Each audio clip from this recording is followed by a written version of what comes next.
Known for its luxuries, insane rulers, and barbaric tactics, the Roman Empire was a thriving, unstoppable force for over 1,000 years. It all started with small groups of Etrucean settlers and grew into a society that would leave its mark on the world long after it fell. But how did such a small community grow into a thriving literal empire? Well, anything is possible when you develop the most powerful military force in the world.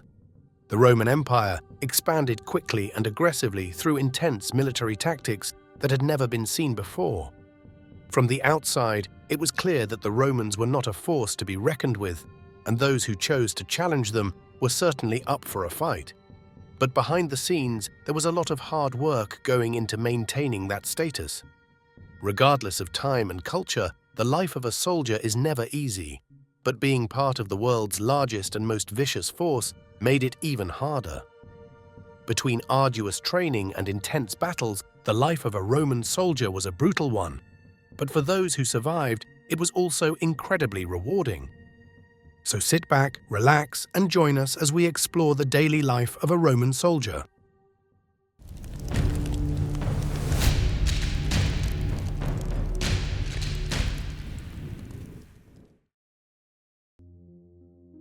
Dividing but conquering.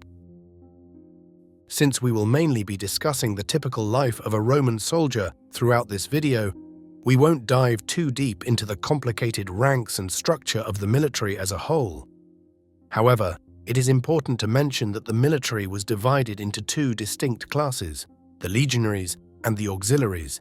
The legionary soldiers were Roman citizens that were considered the most elite group within the army. They were trained to specialize in rigorous hand-to-hand combat, and they fought with short-bladed swords, daggers, and javelins while wearing several layers of clothing and armor. On the other hand, auxiliary soldiers were non-Roman citizens that specialized in a variety of fighting styles and served positions such as cavalry, archers, and slingers. As you can imagine, these soldiers often served the front lines in battle and experienced the greatest number of casualties. Unsurprisingly, they also received less pay during their time in the military and were generally seen as expendable forces. However, Roman leaders were still somewhat picky about the men who made up these forces. They often chose men from specific territories due to their unique styles and strong military backgrounds. As a small example, many of these auxiliary soldiers consisted of men from Gaul due to their strong military culture, as well as men from Syria due to their incredible archery skills. But despite their impressive skills, auxiliary soldiers were generally seen as collateral damage whose primary goal was to protect the legion from experiencing too many tragedies. To further put into perspective just how valuable and protected the legionary soldiers were, at the military's highest point, it is estimated that over 1 million men were enlisted, and the legionary soldiers only made up just over 150,000 of those men. The only similarities that the legionary and auxiliary soldiers really shared were some of the requirements for serving in the military. All potential recruits had to be men. The preferred age range was roughly 17 to 27, and there was even a minimum height requirement of roughly 1.7 meters, or 5 foot 5 inches.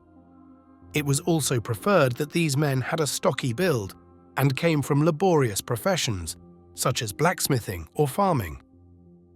If they passed these basic physical requirements, they would then undergo extensive medical examinations and even interviews to further ensure that they were fit for the job and to determine which position would best suit them to begin with.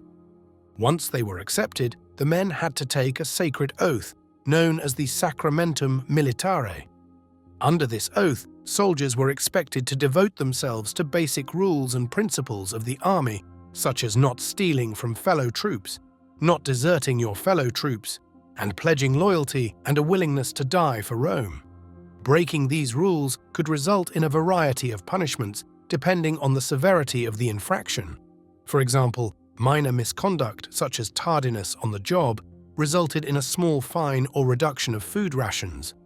But for those who attempted more serious crimes, such as desertion or theft, punishment could range from severe beating, enslavement upon capture, or even death. By pledging to this oath, soldiers also pledged to a minimum of 25 years of service. While this may seem like a daunting and lengthy term, military life didn't necessarily mean engaging in or preparing for battle 24/7, and for those who survived their 25-year terms, the rewards were often considered well worth the effort.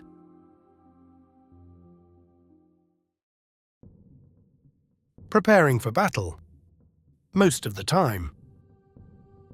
Once you were accepted into the military, your training immediately began.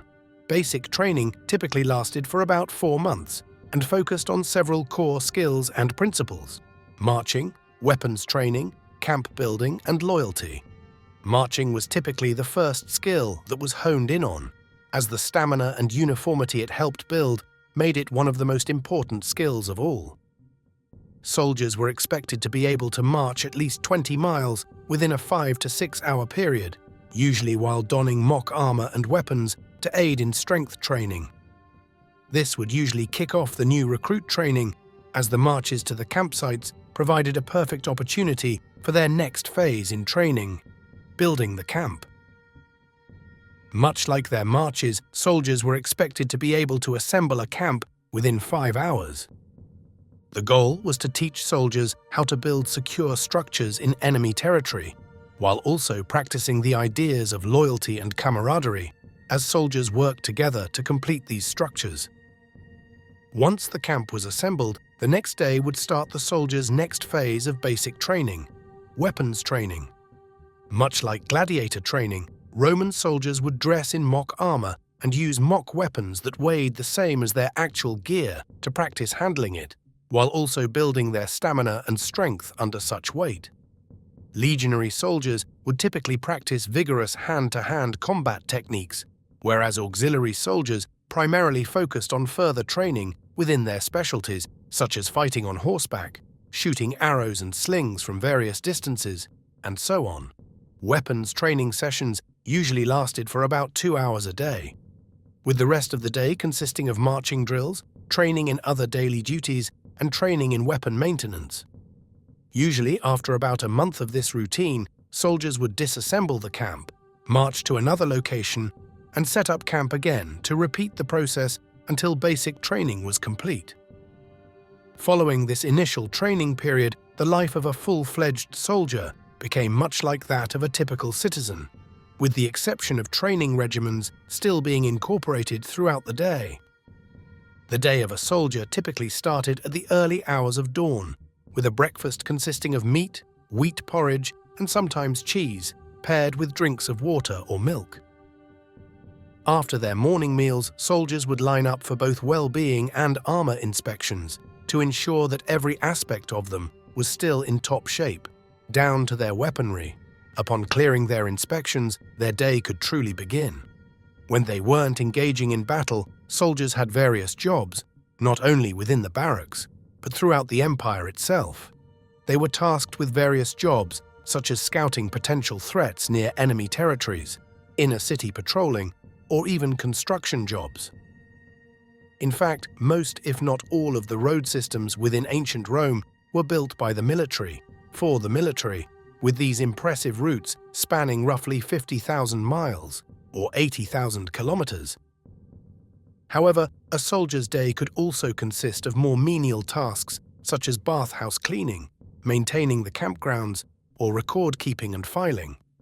On the rare occasion that a soldier didn't have any specific duties assigned to him that day, he would typically spend his hours running various training drills similar to the ones he endured during basic training. For higher-ranking officials that were stationed close to or within the city, their days were typically spent schmoozing with local aristocrats and updating other officials on their troops, often allowing them to spend their hours in more leisurely ways, such as accompanying each other to events at local amphitheaters while they discussed business. As the excitement of the day winds down, all of the soldiers can finally enjoy a relatively relaxing evening. Although they were conditioned to mentally be on guard at all times, evenings were more about building relationships with fellow soldiers. During this time, they would cook heartier meals of meat, vegetables, grains, oils, cheese, and even wine. As they ate dinner, They would exchange life stories, talk about their families at home, and veteran soldiers would tell newer recruits about their experiences in previous battles. Unlike gladiators, soldiers were expected to fight with their fellow men rather than against them, so building relationships among each other were crucial to maintaining a strong military. By creating these strong bonds, it helped nurture a sense of confidence and dependency within the military, and this confidence further prepared these men to feel ready for the big battle day.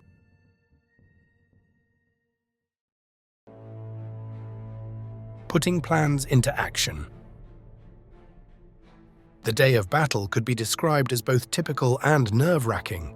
It would often start as any other day would, although their morning meals would be a bit more substantial to provide them with a good amount of energy for battle. Once full, soldiers would inspect their armor one more time before suiting up, and they would often hold brief but extensive training sessions one final time to warm themselves up for battle.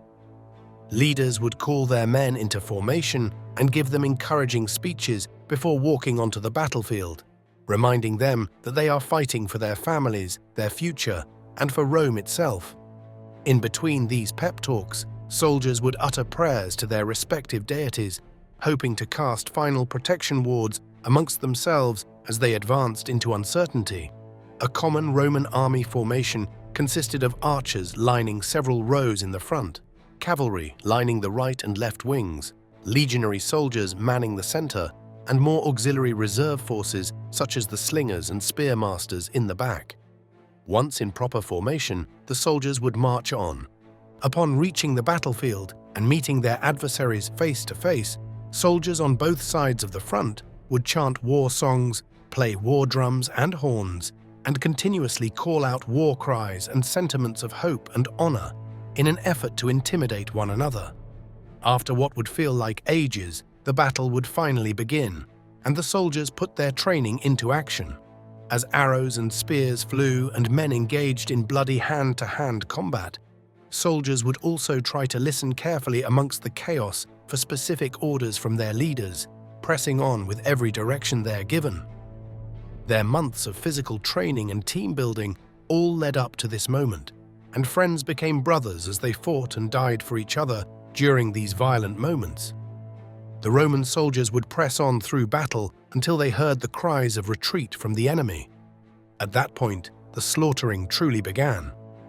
Because their enemies had their guards down and their backs turned as they attempted to flee, the Roman soldiers would typically run after their now easy targets and murder any remaining adversaries who failed to escape in time. As you can probably guess based on what we've discussed in our previous videos, some enemy soldiers were also captured rather than murdered on sight and were taken back to Rome by officials to face a fate such as slavery, crucifixion, or other methods of torture. The aftermath for the Roman soldiers varied based on their own fates. Those who perished, even the esteemed legionary soldiers, were typically buried quickly in mass graves near the battle site. The Roman army was always on the move, and conflict could occur at any given moment. So unfortunately, the soldiers simply didn't have time to collect all the bodies and return them to their families as we typically would today. Those who survived would return to the camps and celebrate their victory while remembering their fallen brothers, enjoying a moment of positivity among the violent trials of war. During the rare times of defeat, the Roman soldiers would simply gather back at the camps and re-strategize, ensuring that the next battle ends differently. Regardless of victory or defeat, unless your 25-year contract was up, the next day would simply start the routine all over again, and the cycle would repeat until you were lucky enough to see the end of that contract. You survived. Now what? For the soldiers who made it to the end of their 25 years of service, life changed both for the better and for the worst all at once. Legionary soldiers who completed their contracts were granted large monetary pensions and even land in some cases, allowing them to retire comfortably. Auxiliary soldiers were also given monetary pensions, and while they weren't always granted land, they were, however, granted Roman citizenship, along with their families, securing a higher status in society for generations to come. It's also worth mentioning that many auxiliary soldiers were still able to obtain land through their military earnings, so many of them took the opportunity to return to their homelands with enough money to rebuild as they saw fit. Some auxiliary soldiers even obtained citizenship before completing service through grand acts of bravery and honor, which sometimes led to greater rewards upon retirement. Once they secured their land, almost every soldier, legion, or auxiliary made the next move: get married. Although it wasn't always easy to control, marriage was generally not allowed within the Roman military except for among higher-ranking officials, and even they needed special permission for the occasion. It wasn't until 197 AD that Emperor Septimus Severus relaxed these laws to some extent. But many soldiers still waited with the hope of giving their family a comfortable life. However, as I mentioned earlier, life still wasn't always easy for those who survived. In today's society, we generally have a better sense of empathy and understanding when it comes to soldiers readjusting to civilian life upon returning home. But in the early days of ancient Rome, this certainly wasn't the case. Many soldiers would have experienced what we now know today as post-traumatic stress disorder, or PTSD, which is unsurprising when you consider how much death and destruction they probably saw during a span of 25 years. To help ease some of this stress, many soldiers ultimately formed veteran communities, where they had a safe space to recount the horrors of war while also celebrating their ultimate victory of survival. The life of a Roman soldier may not have been an easy one, but it certainly was an honorable one. Through literal blood, sweat, and tears, their tireless efforts and dedicated lifestyles allowed Rome to become the thriving empire we remember it as today. We hope you enjoyed this video, and as always, we'd love to hear your thoughts down below. We can't wait to see you in the next one, but until then, keep conquering with the power of knowledge.